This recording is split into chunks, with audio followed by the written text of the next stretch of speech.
This is the official guide to beating Plants vs. Zombies, which has been perfectly and painstakingly crafted by the government. Yeah, the government is now canon in PvZ. And not only them, but it seems Crazy Dave has slapped this book around and added his own personal tips and tricks. And flip. You see, Plants vs. Zombies is a very straightforward game. However, I was curious, with the guidance of Crazy Dave himself, and I guess the government, is it possible to beat Plants vs. Zombies the way PopCap intended?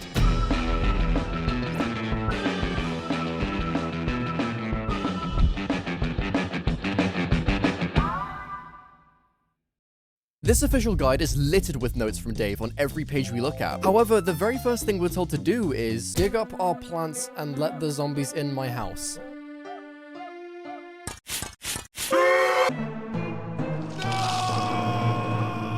Off to a great start, aren't we? Fun fact, did you know zombies actually have brains themselves? Which actually helps to support my cannibalism theory where Crazy Dave is a cannibal. Jokes aside, this book features a lot of random zombie facts, such as bucket zombie likes sunset walks, ducky tube zombie likes being wet, and football zombie likes eating brains hard. Disregarding the zombies' particular hobbies, we can actually deploy a tactic to detect when zombies are approaching us on the lawn by using the "Is that a zombie?" checklist. Can you smell something bad? Can you hear a moaning sound? So that's why my roommate. The book goes on with the government giving us strategies to survive the freak apocalypse, with tips such as carrying a rubber ball at all times, a portrait of Her Majesty, the Queen. I think the zombies may have already got to her. And a dining table. But after realizing the government doesn't know what they're talking about at all, Crazy Dave's much better guide is here to help. And what better way to fight back against the zombie horde than following the super gigantic list of handy things to have, including but not limited to notebook and pencil, saucepan, sunglasses, washing up gloves, big ass belt, bacon, and more bacon. Beginning the game, Dave lets us know that pea shooters are your piss off. Pea shooters are your go-to plant when stopping zombies. They grow quick and shoot peas really fast. So with that being said, I began planting my pea shooters and managed to get by the first few levels with no problem at all. And then out of nowhere, Dave jump scared me to introduce Walnut, being able to defend your plants from zombies. Walnut is a deep thinker and difficult to get inside of. I tried once and I hurt my teeth. I thought about trying to hit one with a sword. What am I even reading? After this level, I was starting to notice that sun wasn't falling from the sky fast enough for me to plant down enough pea shooters. But luckily, Dave let us know that sunflowers don't shoot anything at zombies. Great. But they do make lots of sun, which will help your other plants grow big and strong. And hard. So with sunflower, we were smooth sailing. Or should I say gorgeous gardening? Look how pretty he is. And it appears that after using sunflower, I really got sucked into the book, reading Crazy Dave's fun facts, and I really could just sit here all day reading. Oh shit! But all of a sudden, Bucket Face! Luckily, the book tells us that Buckethead doesn't really like being shot in the head, which is weird because I tend to enjoy taking a gun to the face. But after deploying my head-hitting tactics, we were given Repeater. And funnily enough, Dave mentions how Repeater's fast peas pair up really nicely with Chomper's very slow eating dead people cooldown. And it's interesting to note that Repeater is only angry because he doesn't have a girlfriend. You are such a loser, dude. Loading into level 10, Dave denied me of picking Repeater and Chomper and started spewing out plants I've never seen before. What in the air freshener is that thing? So with the zombies fast approaching, I scoured through the book and thankfully Dave revealed Snow Pea, having the ability to slow down zombies, giving me more time to get down my Repeaters and Chompers. Something I have to know about these plants biographies is that Dave has a love-hate relationship with certain plants, which kind of proves which plants he doesn't like and therefore plants we shouldn't be using to beat the game. For example, twin sunflower gives out twice as much sun. That's cool and everything, but I find twins a bit creepy. It's like they're two people. Other things I find creepy are hard zombies. So after defeating the final level during the daytime, we were given Puffshroom. What's your thoughts on him, Dave? Puffshrooms may not have a big range, but mushrooms grow well during the night. They sleep during the day. Just like my no-good cousin Ralph. He's so lazy. How am I supposed to know? I'm a gardener, not an expert on zombie social life. Okay, Puffshroom is off the table. How does he know my name? The night levels in this game really suck. With no sun falling from the sky, I'm forced to resort to sunflower. it's over. And after choosing the book's finest selection of plants, the game immediately told me, warning, this level will be extremely difficult without tough moves. But I had faith in the official guidebook and went on to place my sunflower. Can you please hurry up? To make sure I had enough sun, I let the first few zombies sacrifice themselves to my lawnmowers, which was a strat I used a lot in my beating PvZ 2 series with only Garden Warfare plants, which I didn't think would be necessary on the first level, but we went on anyway using Peashooter and Chomper. Yeah, that's what I thought, dickhead. Are you kidding me? Shut up, Dave. You already died. We ran it back and made sure to put down enough peashooters to fill a whole lane, letting us get by and unlock sun-shroom. Sun-shroom gives your plant sunshine, which is good when there's no sun, like at night. Or Thursdays. Wait, bro, are you kidding me? Are you serious right now? Are you serious? With sun-shroom being useless to us because it's Thursday, we went on sunflower spamming, and with our chomper, repeater, lovey-dovey piss off, we received fume shroom, who can go through screen doors, ladders, and other... beep. And look who we got here, boss. Doorman. I flooded our field with Mr. Mush and took out every husk on the lawn. What the shit is that? Gravebuster over here is a very interesting plant. I don't know what he does. Originally, when filming this video, I rummaged through the book to see if gravestone even existed. And in the spot where he's supposed to be after fume shroom, he's not there. And in fact, he's at the very back of the book in between Chili Bean and Power Lily from PvZ 2. In fact, part 2, they just decide to stop going over plants after magnifying grass. Where's Citron? Or Laser Bean? Or... okay, I don't even know who that is. Despite existing in the book, I ended up not using Gravebuster, as it seems like Dave doesn't even like him by burying him in the back. Dave then instructed me to take this hammer and beat the yeah, just like that, but instead of squirbos... wait, what the hell is a squirbo? Hypno-shroom! The hypno-shroom makes zombies turn around and attack other zombies. Seems useful. He only has a single use. Well, that's just great, innit? Listening to the book's instructions, we can literally only use this dude once. And what better zombie to use against him than this twat? So as he sped down the lawn, I deployed Hippo Shroom and... the end. The final wave appeared, but oh no, another football man. Nom. The end. Okay, another level down. Who is... what? That. Scaredy Shroom's good for early defenses, but as his name suggests, he gets scared and hides when zombies get close. Can you blame him? Yes. Your only job is to shoot the zombies. How can you fail at your only purpose in life? We carried it on, fuming all over the place, and we were given... Shadow the Hedgehog. Doomshroom can destroy multiple zombies at once, though he leaves a massive crater. Okay, looks like I can use him multiple times. The ominous conveyor belt returned, and I read through the entirety of this guide and found no reference to this inverted barcode. Hell, I even read through Crazy Dave's weekly routine, but all I found there was Dave contemplating his life choices every Wednesday. I'd like to think that Dave is over in the bushes throwing soil onto this black escalator, which essentially is telling me it doesn't matter what I use here. Doomshroom spam. Looks like the zombies gave up attacking your front yard. Now they're trying your backyard. And speaking of backyards, you should join Brando's Backyard, my brand new Discord server, featuring amazing fan art, announcements for streams the second I go live, and even a channel dedicated to Cactus City. The more you chat in the server, the faster you level up, which will reward you with a new Brando badge for every rank you reach, with the highest rank being Brando God, the ultimate role only the most dedicated members could achieve. So what are you waiting for? Make sure to join discord.gg/Brando's Backyard. Link is in the description. Oh wow. A pool. And if you happen to have a pool, plant a lily pad. No questions asked, just do it. Now. Oh, how it's good to have sun again. Ahem. It's good to have sun again. Nothing was really a threat here, with these rubber ducky dudes drowning from the wrath of Peash. So as we wrapped up day 1, I made sure to listen to the book and plant a lily pad. In every tile. Squashy! The squash, really? The squash has short range, but does a ton of damage.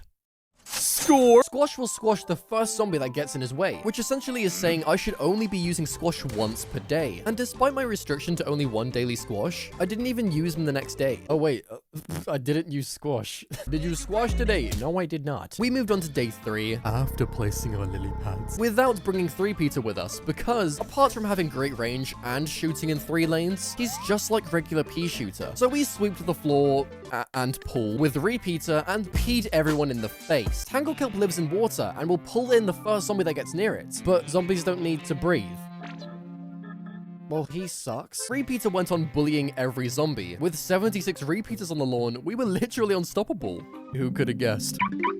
Is that a car key? Hey, you found my car key! Say hello to Crazy Dave's Twinkly Dinkly What the Fuck, featuring screen doors, a pair of trousers, and a shopping trolley. However, in the actual game, I only had the choice of a couple plants, and we both know how Dave feels about Twin Sunflower. But Gatling Pea is an upgrade for the repeater that fires 4 peas at the same time? So we snagged Gatling Pea from Dave's car, and why are the bombies small? We're thrown into another conveyor level, and this time we're given cherry bombs look all sweet and nice, but they can blow up zombies. And with a whole truckload of them flying across the screen, I ended up only using Senor Fairy Ball, and went on to another day. Another victory for the Gatling Pea. Who the fuck? Mullet zombie. Yes, mullet zombie. Not ice tractor driving zombie. Not beanie zombie. Mullet zombie. Is that really his only defining feature? Spoilers for future zombies, but this fat, bald man is called catapult zombie instead of, well, fat, bald man. And what are these guys supposed to be called now? 4 dudes going on a drive. Whoa, hey! Never mind, they're now the 8 dudes going on a drive. What the hell even happened here? This is some PvZ brutal EX every zombie at once hacker mod. I never actually knew that Santa's helpers only spawn when the ice is left behind by the mullet zombie. What an epic fact. Thanks, but oh, look. It's Spike, who has the ability to burst tires if a zombie turns up driving a vehicle. Oh, good thing you're called Mullet Zombie and not Ice Vehicle Driving. And we also unlocked Torchwood, who turns peas that... You guys know what he does by now, come on. Although Dave does mention to be extremely careful when he's around peas, which essentially means that it would be safer to plant these dudes at least 1 column away to avoid burning ourselves. Certified PvZ expert. The final boss rolled around with our handy dandy Crazy Dave supplied plants, so we went on our way. Dude, nighttime again? Are you serious? That's right, it's back to swimming pool land, but now there's no sun. Again. And unfortunately for us, yep, it's still Thursday. But luckily with sun-shroom added to the team, 2 of our lanes are pretty much dealt with for this world. And yes, Dave recommends we do this as he got very sentimental over how he's never seen the sea. Maybe one day, when this is all over, me and sun-shroom can take a trip to the seaside. Cool. You might have noticed that my vision has been greatly reduced due to fog, but fortunately, we've just been given Planturn. What do you say, Dave? If it's dark and foggy, Planturn is your man. Or plant. Whatever. Stop trying to confuse me with your labels. This is exactly why I am. Okay, no Planturn then. We went on dominating every zombie with Fume Shroom, and I actually remembered to use I am the angry pumpkin. Oh, hello, Mr. Cactus. As much as I'd like to place down cactus literally everywhere, the book says cactus can shoot spikes in the air, which is even better if there are balloon zombies about. Oh, aren't I lucky? As the alien balloon thing flew down my backyard, Cactus rose from the ground and killed his whole vibe, dude. What the hell, Cactus? And with Cactus ruining my evening, we luckily got given Blover, who literally just does Cactus's cacti-s spiky tree's job 10 times better. These guys blow away fog and balloon zombies. Dead simple. You have now been replaced. And it's honestly so refreshing to see my whole lawn after 4 days of being here. Never mind. But with day 4 down, we unlocked Dave's taco? But how does that even... In PvZ 2, he has another taco which he loses, but... Where is he getting the taco meat from? Does he also have cows? Where's cattle versus plants, PopCap? Why can't I plant the cow? Anyway, Dave drags us over to his shop again, revealing a couple more plants, including Cattail, who can shoot zombies in any lane, even balloon zombies. Why can literally every plant kill this dude? Why are you suck? Oh, and as for gloomshroom, they also have to be planted on a fume shroom to work. Take my word for this. I once tried planting a gloomshroom in one of my shoes, and all I got was a shoe full of dirt.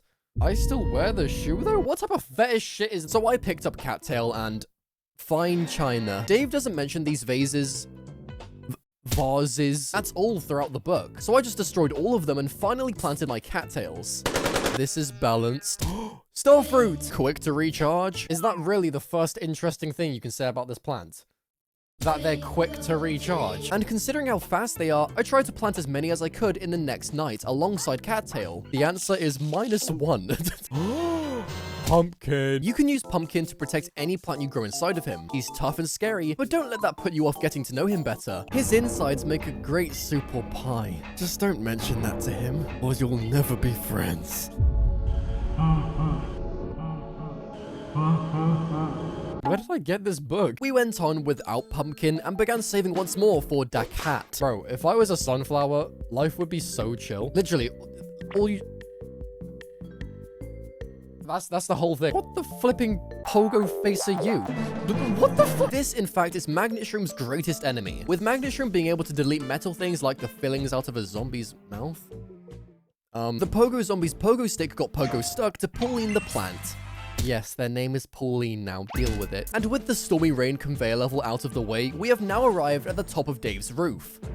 For some reason. But with the help of Cabbage Pulse, we can flick the cabbage over the roof tiles into the zombie's face. What is this Joker-ass quote, Dave? It's a crazy world we live in. A crazy Dave world. Cabbage Pulse made light work of the zombies, but as we closed out the level, this freaky-ass zombie started giving my plants back shots before kidnapping him. But that didn't matter because Flowerpot joined the team. And to be honest, I forgot you were somehow a plant. Why has Dave been touching Flowerpot in the book? I'm serious. Those are his, official government fingerprints. What is wrong with this dude? But considering Dave's strange obsession with flowerpots, we got through day 2 and... Kernel corn! Nah. Kernel corn lobs corn and butter at the zombies. Sounds like all the ingredients needed for a corny, buttery zombie party. I don't know, to be honest. I don't get invited to parties much these days. That's messed up, Cornface. I continued using cabbage, whilst also using repeater on the frontmost roof tile to hit the zombies close up. And with my single squash sitting on the first zombie he saw, day 3 was taken out, giving us this brown thing. Is this supposed to be Coffee Bean? Why is he bold and now an angel? If that's supposed to be Coffee Bean, then... this dude is Mr. Potato Head with wings. Despite looking like an alternate Mandela backrooms thing, Coffee Bean also wakes up mushrooms during the day, which is perfect as the pogo prat is back. So we woke up Magnet Shroom and unleashed my army of Cabbage Pulse. Go, my cabbage army! After doing some light-hearted gardening, give to me your money. We unlocked garlic. I wouldn't want to live with stinky garlic. Poor twat. We went on our merry way, planting our sunflowers and cabbage. And out of nowhere, the school janitor pulled up and started flinging basketballs at my plant pot. Die. Umbrella Leaf protects other plants around him from bungee zombies and basketballs. Well, isn't that just perfect? Oh, you gonna try and steal Mr. Umbrella Man? Not today, you creepy Zolester. That's just a flower. Day 8 of being on the roof once again just had us cabbaging our way to victory. But then just as we made it to the first flag, Hulk showed up. But not to worry, because want to take out Gargantua with one hit? Yeah, try lawnmowers, pool cleaners, or even roof cleaners. Not so tough now, are we, dickhead? And with him gone, I had to rebuild this whole lane back up before anything... The book didn't mention they could show up twice. Putting aside the government's useless advice, I took in Dave's tips and used Snow Pea to slow down the Garg and let Squash hit the first zombie he sees. And as the final zombie boss showed up, our team of plants took him down, giving us the long-awaited Melon Pult lobs watermelons at zombies, which squish on impact and do heavy damage to zombies nearby. It's also fast, which has given Melon Pult a bit of a big ego if you ask me. It's all I'm the greatest, or I do so much damage. Look at me. Melon Pult needs to learn modesty, in my opinion. Alright, Dave, damn. I won't use them then. Day 9 was much of the same. More Gargs, janitars, and repeatars. But it's all come down to this. The final battle in Plants vs. Zombies. The government's method of seemingly offering zomboss to cucumber sandwiches and tea didn't work. For unknown reasons. But their scientists did mention that when he bends down, that's when Zomboss is at his weakest, making this the best time to attack. So entering the battle, Dave said his final goodbyes. Oh, bye, Dave. And we got straight to placing the conveyor's plants. Like the government said, Zomboss dives down to release his flaming ball, which was countered by our ice shroom, leading into me returning the favor with 3 back-to-back jalapenos dealing a bit of damage. So repeating this process over and over, it got to a point where nearly all of my plants were destroyed. Get it together, cabbage! But with Melon Pult and his big ego, we made a comeback, and as the final melon soared through the sky, Zomboss was finally taken down. Suck on that, Zomboss, you frail green twat! Rewarding us with our trophy for beating Plants vs. Zombies the way PopCap intended. It does make you wonder though, what else out there can be beaten the way PopCap intended? Join my Discord, Brando's Backyard, to be part of the cool club. Okay, bye-bye.